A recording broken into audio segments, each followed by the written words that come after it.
Hello YouTube, and welcome to another episode of Let's Learn the Mods. Today we're going to be covering sigils from Ars Magica 2, which were recently added. So to get started, with any sigils, you'll have to make the sigil itself as well as a sigil stand. The sigil stand allows it to actually work in the world.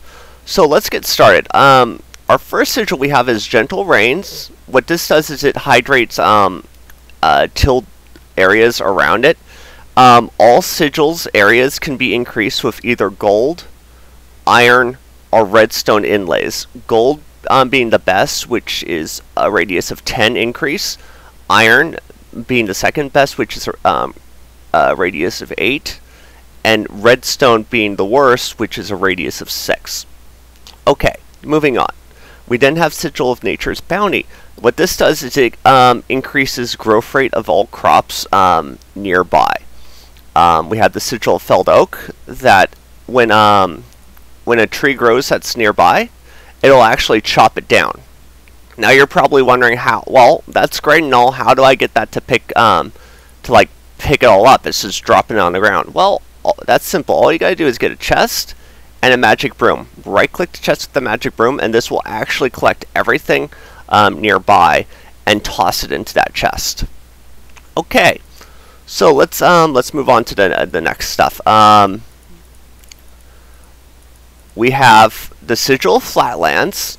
What this does is, let's say if you got like an automatic farm and whatnot or whatever, and for some reason you're dropping a block that you want to have broken.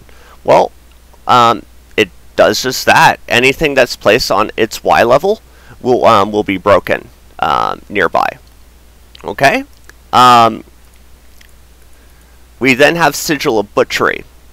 What this does is essentially when you have more than 2 entities nearby, it'll actually kill that entity and drop its items as if you killed it, which is really convenient for say a cow farm that's kind of getting a little too big. We then have the Sigil of Progeny. What this does is essentially it'll breed the animals nearby. So if you have 2 cows nearby, it'll cause them to breed. Alright.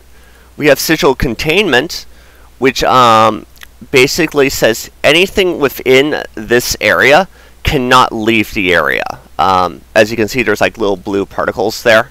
That's the containment area. It also goes out that way and that way. Alright.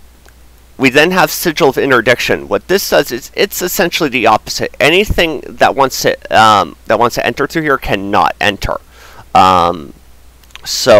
Basically you can't have entities enter into the containment field. Alright.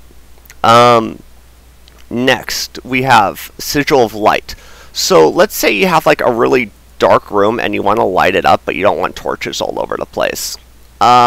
What this will do is it'll actually seek out areas that are darkened and light them up for you. So as you can see, like this is completely blocked off. There shouldn't be any light getting in, but because we have the Sigil of Light, this allows you to have a lit up room nearby. Okay, and like say I got rid of it and came in here. There we go, fully dark room again. Okay, over here we have the Sigil of Lunar Tides.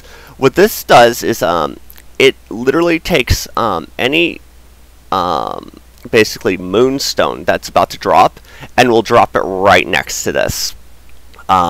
Which is really convenient if you don't want moonstone dropping all over the place, but you want moonstone. It'll just drop it right on that. And the last but not least, we have Sigil of Pact Earth. What this does is if you break blocks around it that's below its Y level, it'll replace the blocks. Or if there's already blocks that aren't there, it'll place them in there with whatever's inside the chest.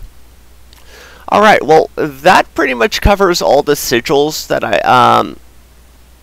that there are. So I hope this video was informative for you, and I will see you all later.